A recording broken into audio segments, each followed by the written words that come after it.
Hello everyone, my name is Brandon Bougard and I'm the Assistant Vice President of Nursing Services here at AdventHealth Tampa.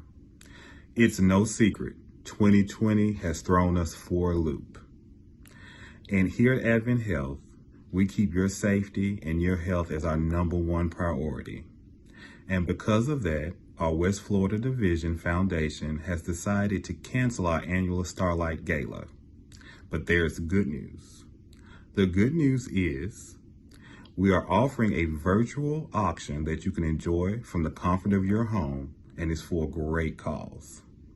For the last few months, my team members have been on the front lines fighting this pandemic, and our community has truly stepped up and shown us tremendous support.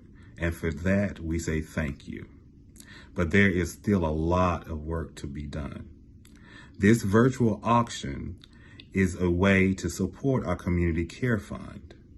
Our Community Care Fund will continue to support our frontline members as we fight this pandemic.